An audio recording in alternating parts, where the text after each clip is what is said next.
हाय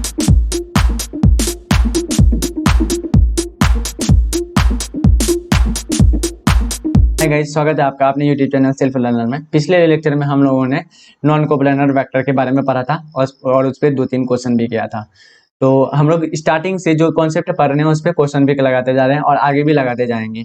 इस लेक्चर को आप लोग पूरा अगर इन जितना भी मैंने प्ले लिस्ट में जितना भी मैं वीडियो डालूंगा अगर सारा देख लीजिएगा तो मुझे नहीं लगता है कि वेक्टर में कहीं भी दिक्कत होगी, बशर्ते सारा कॉन्सेप्ट क्लियर होना चाहिए। और जो क्वेश्चन मैं लगा रहा हूँ क्वेश्चन खुद से भी ट्राई करना है, ठीक है, और नोट से साथ साथ बनाते जाना है। हम पढ़ेंगे वेक्टर एडिशन के बारे में, या वेक्टर समेशन या वेक्टर एडिशन। तो दो क्वांटिटी अगर उसका नेचर सेम है, यानी फोर्स को फोर्स है, दो फोर्स है, या तो दो क्वांटिटी कोई डिस्टेंस है, या दो क्वांटिटी कोई स्पीड है, दो क्वांटिटी कोई वेलोसिटी है, तो कोई उसका नेचर सेम होगा। यानी फोर्स को फोर्स के साथ ही ऐड किया जा सकता है और स्पीड को स्पीड के साथ ही मेजर किया ऐड किया जा सकता है या सब्ट्रैक्ट किया जा सकता है, और एक्सेलरेशन को एक्सेलरेशन के साथ ही एड या एडिशन या सब्ट्रैक्शन किया जा सकता है। यानी आप लोग समझ गए होंगे कि मैं क्या कहना क्या चाह रहा हूँ। Only two vectors having same nature can be added and nature of the resultant is also same. मतलब जो दो वेक्टर का अगर नेचर सेम है तो उसको एड भी किया जा सकता है और उसको सब्ट्रैक्ट भी किया जा सकता है, और उसका जो नेचर बनेगा मतलब एडिशन और सब्ट्रैक्शन के बाद जो नेचर बनेगा वेक्टर का वो भी उसी नेचर का बनेगा। यानी अगर मान लिया उसमें आई कंपोनेंट है, वो जेड कंपोनेंट है, तो उसके आफ्टर मतलब एडिशन और सब्ट्रैक्शन के बाद तो वो जो कंपोनेंट है उसमें जेड एक्सिस कहाँ से आ जाएगा, एक्स एक्सिस है, एक्स एक्सिस के आई कैप है, जे कैप है, उसमें हम एडिशन या सब्ट्रैक्शन करें तो जेड एक्सिस का तो कोई सवाल ही नहीं बनता है। तो यही कर रहा है tail to tail head to head method. मतलब इसका जो है वेक्टर समेशन का ये एक प्रोसेस है, मतलब 2-3 है, पैरेललोग्राम है, टेल टू टेल है, और क्या है ट्रायंगल रूल है। तो उसके बारे में हम पढ़ेंगे। पहला है टेल टू टेल और head to head method. Tail to tail head to head, इधर क्लॉकवाइज मतलब हम लोग को या तो क्लॉकवाइज जाना है या एंटी क्लॉकवाइज जाना है। जैसे हम यहाँ पे एक इस तरह ले लिए, हम इसमें कंपोनेंट को कम भी कर सकते हैं ज़्यादा भी कर सकते हैं, ठीक है। तो यहाँ से हम यहाँ तक गए, फिर यहाँ से हम यहाँ तक गए, यहाँ से यहाँ तक गए, यहाँ से यहाँ तक गए। आज अब देखना है इसमें जो है इसका डायरेक्शन को हमको जरूर देखना है कि मतलब डायरेक्शन किधर है। जैसे ये एफ इधर है, ये एफ इधर है, यहाँ पे टेल टेल है और यहाँ पे हेड हेड है, और टेल टेल तो यहाँ पे भी है। तो इसी तरह चलते जाना है। तो अब हमको हम क्लॉकवाइज जाएं या एंटी क्लॉकवाइज जाएं। टेल से टेल की ओर जाएं, हेड हेड जाना है, tail tail to head head. जैसे यहाँ है टेल टेल, यहाँ भी हेड हेड, मतलब यहाँ पे दो वेक्टर का टेल है ना, तो इसलिए टेल टेल बोला गया है। यहाँ पे दो वेक्टर का हेड है ना, इसलिए यहाँ पे हेड हेड बोला गया है, ठीक है। तो इसको हम एंटी क्लॉकवाइज जाएं क्लॉकवाइज जाएं, दोनों का रिजल्टेंट बराबर आएगा। अब इसमें हमको डायरेक्शन जरूर देखना है। जैसे जी का डायरेक्शन इधर की ओर प्लस एफ माइनस ई। अब देखें हम इधर की ओर जा रहे हैं, ठीक है। इसका डायरेक्टेड क्या है क्लॉकवाइज में, ये क्लॉकवाइज ही है ना, क्लॉकवाइज मतलब ये घड़ी है, ठीक है। तो ये घड़ी ऐसे घूमती है तो इसको क्लॉकवाइज बोलते हैं, और एंटी क्लॉकवाइज बोलते हैं इसको। घड़ी का जो डायरेक्शन है, जो सुइयां घूमती है, सेकेंड मिनट और आवर का जो कांटा है वो जो घूमता है वो क्लॉकवाइज ऐसे घूमता है, तो क्लॉकवाइज बोलते हैं, और जिसके अपोजिट एंटी क्लॉकवाइज बोलते हैं उसको। तो वो दोनों इक्वल होगा। तो हम यहाँ से चलते हैं जे प्लस एफ, ये क्लॉकवाइज ही चल रही है, लेकिन ये देख रहे हैं ये जो है एंटी क्लॉकवाइज के उधर है, तो यहाँ पे माइनस ई और प्लस ये क्लॉकवाइज की ओर फेवरेबल है तो प्लस डी। अब इज इक्वल टू यहाँ से यहाँ तक चले आए, हम हेड तक पहुँच गए। अब यही जो है टेल से अब इधर से जाए, हम एंटी क्लॉकवाइज आए क्लॉकवाइज ए प्लस बी, एंटी क्लॉकवाइज जा रहे हैं सी, तो यहाँ पे किसी का डायरेक्शन बीच में अपोजिट नहीं है, तो ये ऐसे होगा टेल टू टेल क्लॉकवाइज आओ, tail to head tail anti clockwise, दोनों बराबर है। तो अब हम लोग पढ़ेंगे ट्रायंगल मेथड के बारे में, ठीक है। तो हम लोग ट्रायंगल के बारे में पहले जान लेते हैं। तो कोई भी ट्रायंगल है, ठीक है, हम कोई भी ट्रायंगल ले लेते हैं। मान लिया ये एक ट्रायंगल है, ठीक है। इसका ड्रॉ कर देते हैं। ये कोई एक ए है, साइड ए, साइड बी, साइड सी। साइड में से भुजा होता है, साइड भुजा ए भुजा सी। तो हम जानते हैं कि सारे एंगल का समेशन जो होता है, सम जो होता है 180 होता है, और साथ ही साथ कोई भी दो भुजा a plus B is less than is greater than, और उसका किसी भी दो साइड के डिफरेंस, मतलब किसी दो साइड का मैग्नीट्यूड जो उसका डिफरेंस थर्ड भुजा से कम होगा। ठीक है, ये है ट्रायंगल के बारे में। तो अब हम इसी में जाते हैं। It is applied if tail of a vector lines on head of another, मतलब एक वेक्टर का टेल जो है lines on head of another, मतलब वेक्टर ए है, ये वेक्टर है, इसका ये हेड है, और इसका जो हेड, ये जो वेक्टर वेक्टर ए है, ये इसका ये हेड है, और वेक्टर बी का ये यहाँ पे क्या है, tail. If tail of a vector lie on head of another, if tail of second vector is kept on head of first vector, then resultant is drawn from tail of first to the head of the second। मतलब कि तो मान लिया ये एक vector है, ठीक है, और फिर सेकेंड वेक्टर में ये ले लेता हूँ, ये कैसे भी हो सकता है और किधर भी, इसका डायरेक्शन इधर भी हो सकता है और इधर भी हो सकता है, कहीं पे भी हो सकता है। तो वेक्टर ए है, ये वेक्टर ए है, ये वेक्टर बी है। तो वेक्टर ए, वेक्टर ये वाला जो वेक्टर वेक्टर ए का हेड और वेक्टर बी का टेल, ये वेक्टर बी का जो टेल है वो वेक्टर ए के हेड पे लाई कर रहा है। तो वेक्टर ए का जो ये जो है ये मैग्नीट्यूड हो जाएगा, मतलब वेक्टर ए प्लस बी का जो मैग्नीट्यूड होगा ये हो जाएगा वेक्टर आर, रिजल्टेंट वेक्टर ये होगा।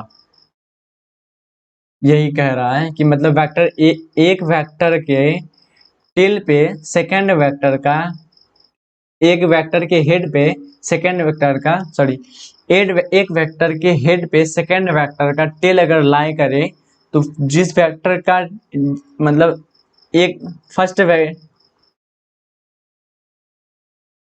इसका कहने का मतलब है कि वेक्टर ए के हेड पे अगर सेकेंड वेक्टर का टेल लाई करता है, तो वेक्टर ए के टेल और वेक्टर बी के हेड, ए से बी की ओर वेक्टर टेल के ए के वेक्टर ए के टेल से वेक्टर बी के हेड को मिलाने वाली जो रेखा होगा, डायरेक्शन बोल रहा हूँ मैं, वेक्टर ए से बी की ओर, तो वेक्टर ए से जिस जो बी के टेल की ओर जो ये रेखा है, ये जो लाइन है, ये जो वेक्टर है, यही होगा रिजल्टेंट वेक्टर, मतलब a plus B is equal to r, यही कह रहा है ये।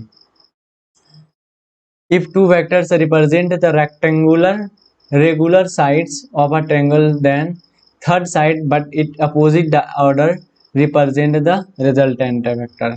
तो वही मतलब कि ये इधर की ओर है, ये इधर की ओर है, तो रेगुलरली हम इधर से जा रहे हैं ना, मतलब हम कैसे ड्रॉ कर रहे हैं, ऐसे ड्रॉ कर रहे हैं ना। तो ये हम कैसे गए, ऐसे गए, तो इसका जो ये है रेगुलर, तो एक साइड ये होगा लेकिन अपोजिट डायरेक्शन, मतलब हम लोग को ऐसे आना चाहिए, लेकिन हम इसको ऐसे बोलेंगे। तो ये वाला साइड जो है ये उसका रिजल्टेंट है, मतलब उसी को दूसरे अल्फाज में कहा गया है। ठीक है,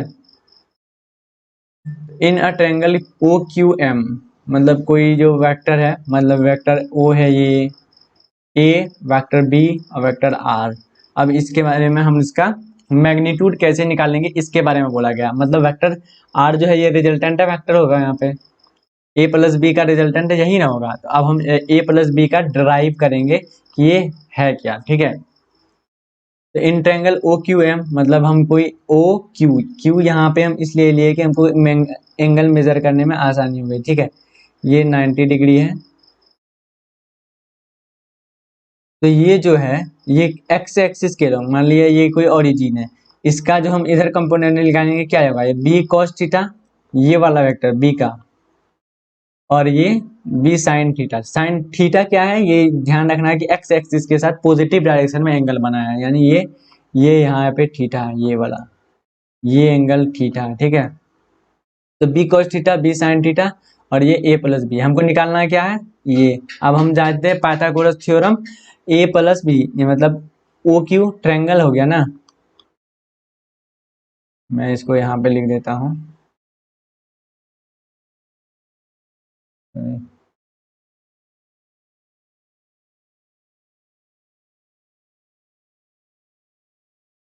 ये उल्टा सीधा जो भी बन गया, तो यहाँ क्या है, a plus b cos theta, ये हो गया क्या, ए प्लस बी कॉस थीटा, ठीक है। अब ये वाला वेक्टर जो हो गया, इसके बारे में बोल रहा हूं मैं, ये हो जाएगा बी साइन थीटा,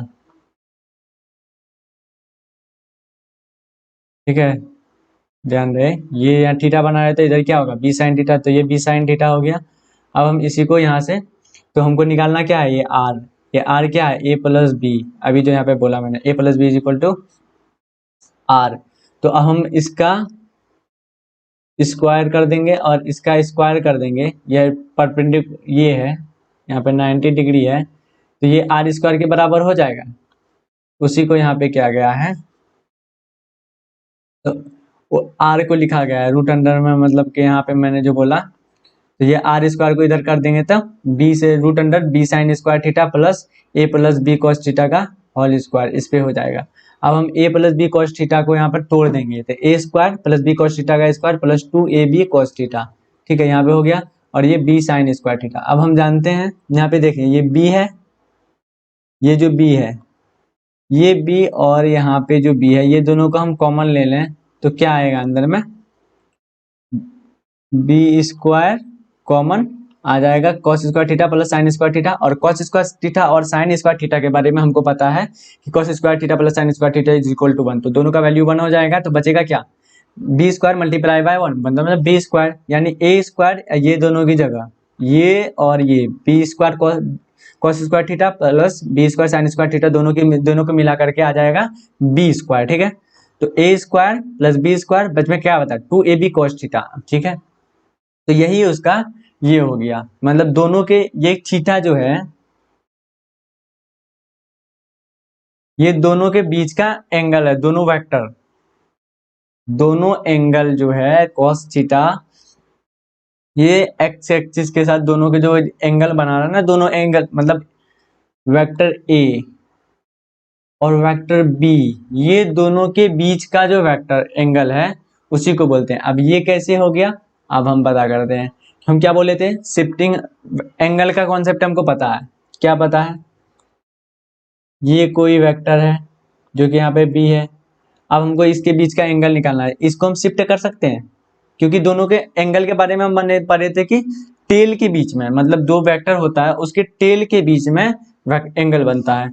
तो एक को हम इसके टेल का, इसका टेल तो यहाँ है, तो इसके टेल को हम यहाँ लेकर के आएंगे, मतलब मैं ये बता रहा हूँ कि यहाँ जो ये थीटा है, आप लोग सोचिएगा तो ये बी वेक्टर बी बना रहा है एक्स एक्सिस के साथ, लेकिन ये ए को हम यहाँ पे लेकर के आते हैं सामने, तो ये जो ये वेक्टर बी हो गया, ये वेक्टर बी है, ए को हम शिफ्ट करके यहाँ पे लेकर आ सकते हैं, शिफ्ट करके यहाँ पे लेकर के आ गए ए, ये जो है वेक्टर ए एक्स एक्सिस के अलोंग है, तो ये जो थीटा होगा, ये दोनों थीटा सेम है, तो यहाँ जो थीटा है, ये थीटा, ये किस कौन सा थीटा है, ये वेक्टर ए और वेक्टर बी के बीच का एंगल है, या ठीक है, याद रखना है, वेक्टर ए और वेक्टर बी के बीच का एंगल है, यानी अगर किसी वेक्टर का समेशन को हमको निकालना है, ए प्लस बी का मॉडुलस निकालना है, तो vector a plus vector b का मॉडुलस, यानी कि vector a plus vector b का modulus is equal to a square theta, a square plus B square plus 2ab cos theta, where theta is angle between A and b, मतलब a और B ये जो एक दूसरे के साथ angle बना रहा है, ये वाला एंगल का कॉन्सेप्ट मैंने पहला लेक्चर में बता दिया है कि दो वेक्टर का टेल को एक जगह ला करके शिफ्ट कर सकते हैं हम, एक वेक्टर को इसके पैरेलल या कोलिनियर कहीं पे भी एक वेक्टर को हम शिफ्ट कर सकते हैं। मान लिया कि वेक्टर ए इस डायरेक्शन में, मैं यहाँ पे समझाता हूँ अच्छे से समझ आएगा, ठीक है, ये एक वेक्टर है, ठीक है, इस वेक्टर को उठा के मैं यहाँ कहीं पे रख सकता हूँ, इस वेक्टर को उठा के मैं यहाँ कहीं पे रख सकता हूँ, इस वेक्टर को उठा के मैं यहाँ कहीं पे रख सकता हूँ, मतलब इसके कोलिनियर, मैं डायरेक्शन नहीं चेंज कर रहा हूँ, ध्यान दें, ये मैं इसका कोलिनियर, सॉरी, अब ये चेंज ये हो गया, इसके कोलिनियर मतलब मैं डायरेक्शन चेंज नहीं कर रहा हूँ, ठीक है। तो ये क्या हो गया, angle between A and B के बीच, टेन अल्फा के बीच में। टेन अल्फा क्या होता है, मतलब वेक्टर ए जो रिजल्टेंट है वेक्टर है वो वेक्टर ए के साथ जो बना रहा है उसके बारे में बोल रहा हूँ। तो O M Q M by O A, ये क्या है, vector a plus b cos theta का modulus divided by b sign theta का मॉडुलस, उस तरह निकलेगा। तो रिजल्टेंट क्या होगा, ए प्लस बी का a square b square two a cos theta, जिस दो वेक्टर को ऐड करना है उसी के बीच का एंगल है, ठीक है।